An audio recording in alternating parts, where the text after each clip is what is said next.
Halo, selamat datang di dalam channel Saat Teduh Bersama.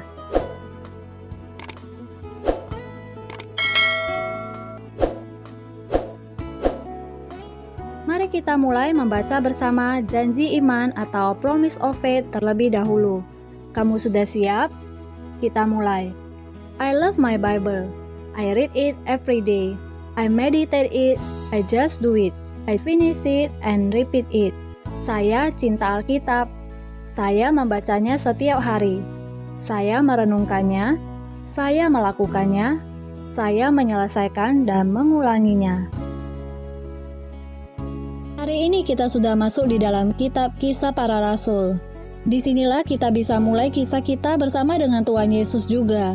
Sebagaimana Tuhan bisa pakai jemaat mula-mula, demikian pula Tuhan bisa memakai kita. Mari kali ini kita berdoa dengan kata-kata kita masing-masing dimanapun saat ini kita berada. Mari kita berdoa.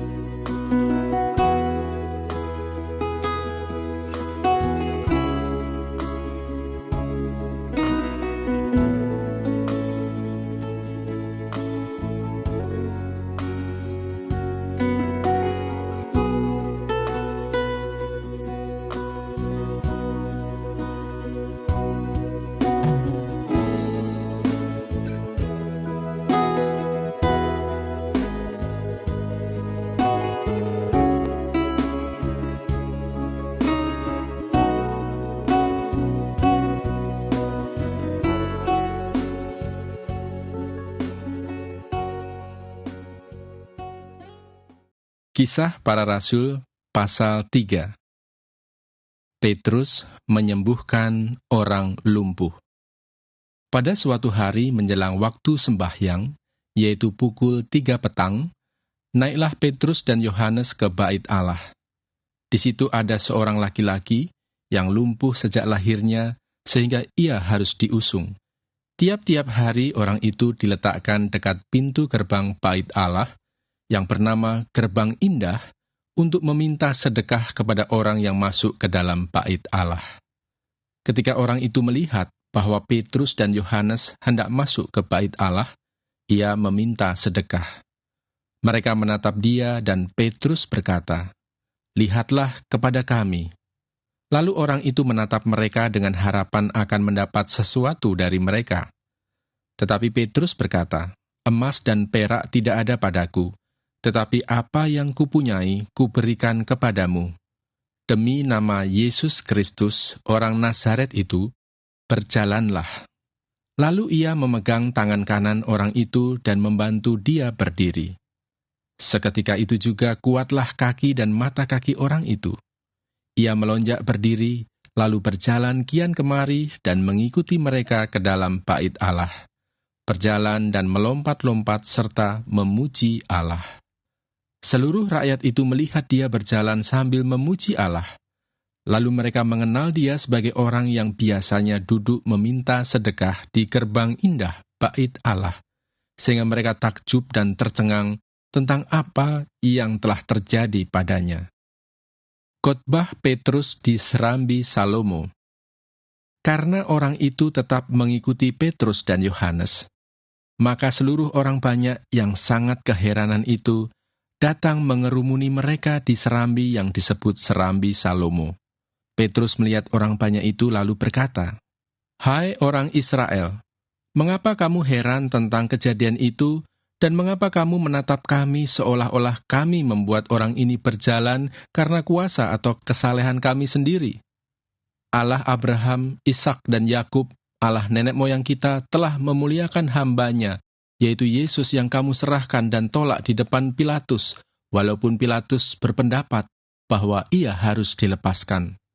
Tetapi kamu telah menolak yang kudus dan benar, serta menghendaki seorang pembunuh sebagai hadiahmu.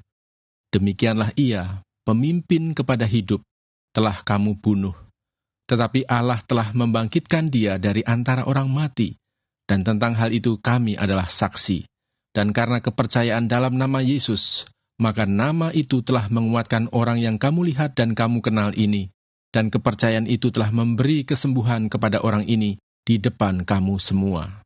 Hai saudara-saudara, Aku tahu bahwa kamu telah berbuat demikian karena ketidaktahuan, sama seperti semua pemimpin kamu. Tetapi dengan jalan demikian, Allah telah menggenapi apa yang telah difirmankannya dahulu dengan perantaraan nabi-nabinya, yaitu bahwa Mesias yang diutusnya harus menderita. Karena itu sadarlah dan bertobatlah, supaya dosamu dihapuskan, agar Tuhan mendatangkan waktu kelegaan dan mengutus Yesus yang dari semula diuntukkan bagimu sebagai Kristus. Kristus itu harus tinggal di sorga sampai waktu pemulihan segala sesuatu, seperti yang difirmankan Allah dengan perantaraan nabi-nabinya yang kudus di zaman dahulu. Bukankah telah dikatakan Musa, Tuhan Allah akan membangkitkan bagimu seorang nabi dari antara saudara-saudaramu, sama seperti aku. Dengarkanlah dia dalam segala sesuatu yang akan dikatakannya kepadamu. Dan akan terjadi bahwa semua orang yang tidak mendengarkan nabi itu akan dibasmi dari umat kita. Dan semua nabi yang pernah berbicara, mulai dari Samuel dan sesudah dia, telah bernubuat tentang zaman ini.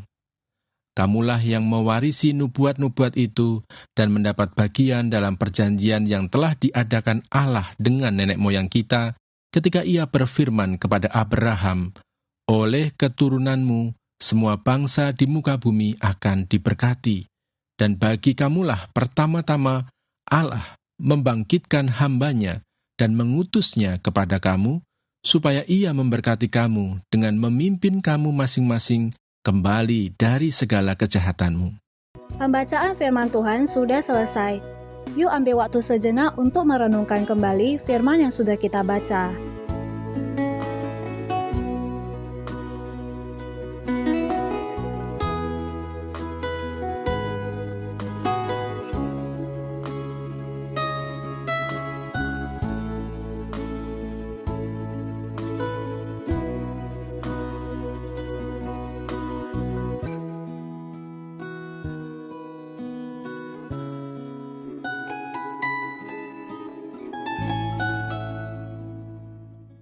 Rema yang saya dapatkan dari Kisah Para Rasul pasal ketiga ada di ayat kelima. Lalu orang itu menatap mereka dengan harapan akan mendapat sesuatu dari mereka. Garis bawahi kata harapan. Apa harapan kita saat ini? Berani nggak sih kita mengharapkan hal yang mustahil? Atau mungkin kita berpikir, sudahlah jangan muluk-muluk yang wajar-wajar aja. Kita tahu nanti akhir dari cerita orang yang lumpuh selama 40 tahun ini, dia akan sembuh. Tapi mungkin nggak kita berpikir seperti ini. Sejak dia lahir, dia sudah lumpuh. Dan selama 40 tahun, yaitu bertahun-tahun lamanya, dia lumpuh. Jadi bisa saja ada kemungkinan orang ini nggak pernah terlintas di dalam pikirannya atau ada sedikit harapan untuk dia sembuh. Yang dia tahu, dia butuh uang untuk terus melanjutkan hidupnya setiap hari. Ya sudah, itu saja yang diharapkan setiap hari. Saya berusaha bercermin dengan firman ini. Mungkin udah bertahun-tahun saya hidup ya gini-gini aja. Udah biasa. Kadang cari aman. Gak usahlah harap yang muluk-muluk, ntar kecewa. Hari ini saya mau belajar memperbaharui komitmen saya.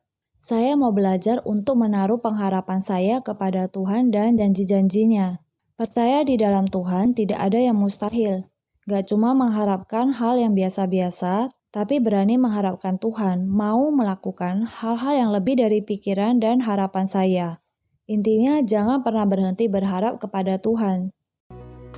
Apa nih rema dan aplikasi dari kamu? Silakan tuliskan salah satu saja dari rema dan aplikasi yang kamu dapatkan di kolom komentar, agar saya dan teman-teman yang lain yang membacanya bisa diberkati. Mari kita akhiri pembacaan firman Tuhan hari ini dengan doa, agar rema yang kita sudah catatkan bisa benar-benar kita lakukan, seperti komitmen yang sudah kita ucapkan tadi di awal. Mari kita berdoa masing-masing.